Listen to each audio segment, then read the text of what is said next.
Baik, kita kembali dalam segmentasi tanya jawab. Kami persilakan berikutnya kepada Bapak Bibit yang akan dijawab oleh Kiai Syarif Matnaji. Silakan. Bismillahirrahmanirrahim. Assalamualaikum warahmatullahi wabarakatuh. Pertanyaan saya, bagaimanakah kiat-kiat istiqomah mempertahankan keluarga sakinah mawaddah warahmah? Karena di zaman milenial ini gampang orang tertipu dengan media sosial, dengan WA dan sebagainya. Terima kasih. Wassalamualaikum warahmatullahi wabarakatuh. Waalaikumsalam warahmatullahi wabarakatuh. Bagaimanakah mempertahankan fluktuasi dalam pernikahan ini, Kiai? Ya, kalau kita melihat bagaimana Al-Quran menceritakan tentang rahasia pernikahan, bahwa setelah engkau menikah, bukan berarti kemudian dibiarkan begitu saja oleh Allah. Karena itu ayatnya, wa ja'ala bainakum mawaddatan wa rahmah. Allah menjadikan di antara kalian ada cinta dan kasih sayang. Mengapa seorang istri tidak pernah berhitung dengan semua yang beliau kerahkan dari melek mata sampai merem mata, urusan anak, urusan rumah tangga, urusan rumah, dan itu dilakukan berhari-hari, bertahun-tahun. Bahkan ada seorang istri yang rela mendampingi suaminya dalam keadaan sakit dan kemudian dia tidak pernah mengeluh. Ada seorang istri yang berkali-kali rela mempertaruhkan nyawa saat melahirkan. Ini yang suka dilupakan oleh suami. Mereka rela mempertaruhkan nyawa saat melahirkan demi memberikan kebahagiaan buat engkau para suami.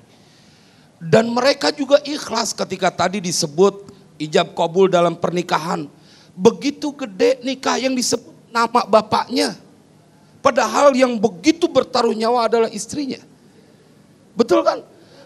Atau seorang suami yang tidak pernah dia membuka lisannya untuk mengeluarkan keluh kesah. Keluar dari rumah sebelum matahari terbit, kembali ke rumah saat matahari sudah tenggelam. Mengapa? Karena ingin memberikan kebahagiaan buat istri dan anak-anaknya. Maka disitulah kemudian dipandu untuk engkau tetap terjaga romantis dan saling menghormati. Pelajarilah tentang hak dan kewajiban. Apa yang menjadi hakmu sebagai seorang istri, apa yang menjadi kewajibanmu sebagai seorang istri. Begitupun sebaliknya, bila keduanya tetap menjalankan sesuai dengan menjadi tugasnya, maka rumah tangga itu akan selalu dalam keberkahan. Ada kisah menarik, ketika Al-Quran bercerita keterlibatan Allah di dalam rumah tangga, dalam cekcok pun Allah memberikan panduan. Dalam surat An-Nisa, wa in khiftum shiqaqa bainihima fab'atsu hakaman min ahlihi wa hakaman min ahliha iyurida islaha yuwaffiqillahu bainahuma innallaha kana aliman khabira. Ini ada kisah menarik pada saat di masa Umar Ibn Khattab, ada suami istri yang cekcok. Kemudian dengan panduan ayat Al-Quran, masing-masing disuruh ngirim orang. Dan begitu selesai, balik laporan ke Umar Ibn Khattab, kemudian bercerita, nggak bisa didamaikan wahai Tuan Khalifah. Kedua-duanya dipukul oleh Umar Ibn Khattab. Pasti kalian menginginkan tidak baik terjadi pada rumah tangga itu. Bingung nih yang dipukul. Karena Al-Quran menceritakan, iyurida islahi wafikillahu bainahuma. Kalau kedua utusan ini menginginkan kebaikan terjadi pada rumah tangga, maka Allah akan menunjukkan jalan untuk keduanya. Jadi artinya saya ingin berkata, apapun keadaanmu, dengan pengaruh media sosial atau apapun dia bentuknya, bila engkau adalah suami yang mengetahui hak dan kewajiban dan istri adalah mengetahui hak dan kewajiban, maka rumah tanggamu akan dalam penjagaan Allah. Tidak ada yang perlu dikhawatirkan. Yang kemudian tergelincir adalah bila kemudian mereka menyalahi aturan dari Allah. Bila dia tidak menunaikan kewajibannya sebagai seorang istri. Bagaimana seorang istri dipesan oleh Nabi, ente kalau keluar rumah kudu izin sama suami. Suami ente boleh jadi nggak tahu, boleh jadi nggak marah. Karena takut galakan bininya. Tapi malaikat melaknatmu sampai engkau pulang. Begitu yang disabdakan oleh Nabi. Maka dia akan terjaga. Dia tidak akan berani melakukan sesuatu yang kemudian mengundang murka Allah. Maka selalu kalau kita ketemu ada orang yang mereka kemudian dalam perjalanan rumah tangganya terus menjadi kesengsaraan, kesusahan, pasti salah satu atau keduanya mereka telah mendurhakai Tuhannya. Bila tidak, maka yang ada adalah kebahagiaan. Nggak mungkin ketaatan dibalas dengan kesengsaraan. Maka buat yang tadi dipertanyakan, kembali kita kemudian menjadi orang yang mengetahui hak dan kewajiban, dan kemudian menjadi orang yang saling mengasihi, menyayangi dan mengingatkan. Istri kudu ngingetin, jangan ngomelin, ngingetin. Bang, waktunya sholat bang. Udah, jangan kemudian ambil sapu kemudian sholat nggak lu bang? Sholat nggak lu? Bukan urusan, jangan, nggak enak. Dari kecil udah diomelin orang tua. Begitu udah gede punya bini diomelin bini. Bagaimana nggak mau mati? Betul. Boleh sedikit lagi? Siap, Kiai. Ada seorang wali lagi nih. Ada seorang wali, bagaimana perempuan mempunyai kedudukan. Siapa orang yang tidak kenal dengan Tuan Syekh Ali bin Muwaffaq? Dalam kitab Hilyatul Aulia, Tuan Syekh Abu Nuaim Al-Asfahani menceritakan, ini seorang wali. Dalam riwayat disebutkan beliau 50 kali wukuf di Padang Arafah. 50 kali berhaji. Tapi beliau curhat. Disampaikan dalam kitab Hilyatul Aulia, kharajtu yaumal jum'ati ila rawahah. Aku keluar pada hari Jumat setelah sholat Jumat ke sebuah taman. Fasa'alatni ahli hajatan. Meminta kepadaku, siapa yang meminta kepadaku? Ahli, istriku. Hajatan akan sebuah keperluan. Wa ana magmumun biha. Dan aku merasa gelisah dengan permintaan istriku. Wali dimintain sama bininya masih gelisah juga. Begitu dia keluar, kemudian fahataba bihatifun. Aku mendengar suara hatif. Kemudian berkata, atahzan wa analaka. Apakah engkau akan bersedih padahal ada aku untukmu? Suara hatif. Tapi saya ketika ngebaca ini kitab rada senyum-senyum dikit. Ini wali puyeng juga sama bini. Makanya ibu jangan banyak permintaan kalau pengen suaminya umur panjang.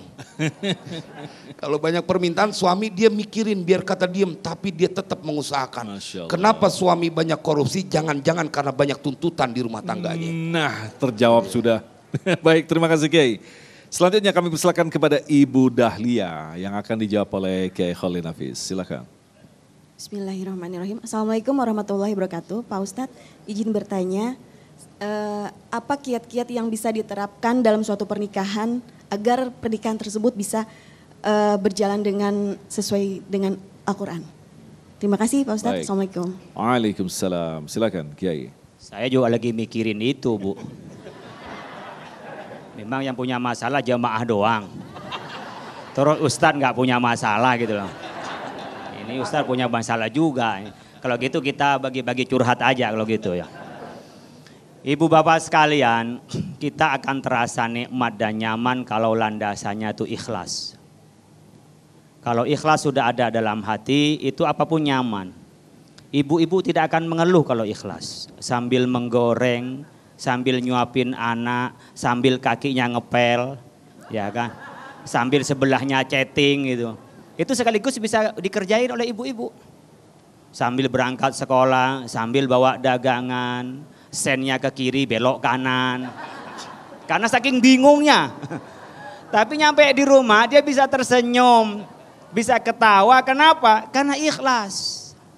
Kalau ikhlas ada, pasti kita terasa nyaman. Gak ada yang saling ngomelin. Suami begitu, tadi berangkat kata Ustaz Mak Naji sebelum matahari terbit, pulang setelah matahari tenggelam. Di rumah capek ngeliat istri tersenyum, senang. Bukan masuk ke rumah, istrinya sibuk dengan pakai HP, dipanggil ibu kagak denger, ya, manggil lagi kagak denger, masuk kamar, oh udah pulang. Pasti kan lebih senang nanti masuk kemana? Masuk ke karaoke, masuk karaoke baru di pintu udah kasih senyum, oh bapak silakan bapak mau kemana? Bapak minum apa gitu kan? Ibu begitu nggak sama suaminya? Ah itu curhat bapak-bapak enggak katanya. Akhirnya apa? Dia lebih senang karaoke karena lebih sopan, lebih santun, lebih penyayang di karaoke. Setelah itu ngamuk-ngamuk, kenapa kok nggak pulang ke sini setelah kerja kok masih kemana-mana? Di rumah bikin nyesek.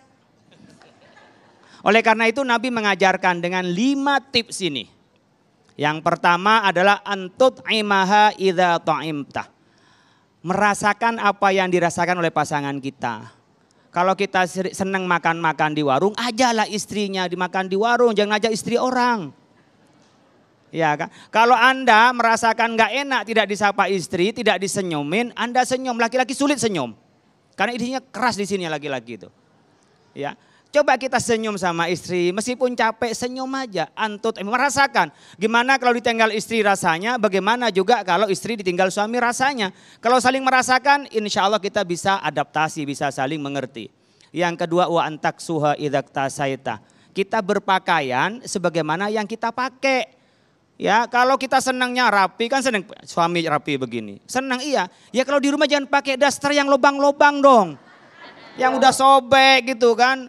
Kagak mandi, bau Masya Allah. Nyampe di luar di kantor ada teman kerja yang masih bujang, janda, Masya Allah aromanya. Udah gitu santunnya Masya Allah, lama-lama dekat sama yang di kantor. Nyampe di rumah bau langsung tidur. Jadi jangan salah, kok langsung tidur nih malam Jumat, ya habis baunya begitu. Tahu sambut, bahkan pakaian seksi, buka pintu, ini dihidangkan gitu loh. Ayo kita tempur gitu kan. Ini Yahudi masih banyak kan gitu. Gitu. Jadi Bapak Ibu sekalian nyaman wa antak saling menutupi wa antak suha idak tasaita. Jangan kemana-mana cerita tentang istrinya yang jelek, keluarga istrinya, keluarga suaminya, cerita sama temennya. Akhirnya TTM teman tapi mesra. Yang ketiga ya wala tuqabbih. Jangan pernah jelek-jelekin pasangan. Aduh kalau suami saya Pak. Itu orangnya katrok.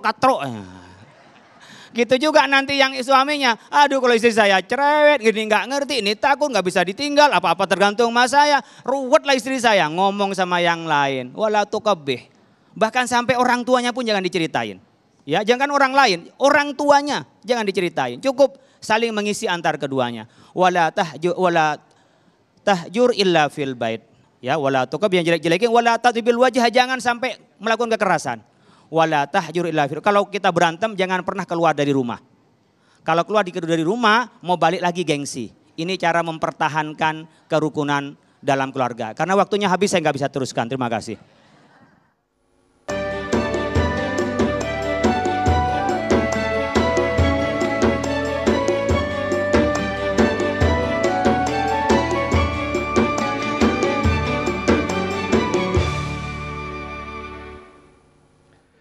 Baik, terima kasih pemirsa Anda masih bersama kami Damain Saku dan tentu saja saya selalu berdoa untuk kita semua dalam kondisi sehat walafiat. Nah, berbicara tentang kesehatan, saya selalu menggunakan minyak herba wahid.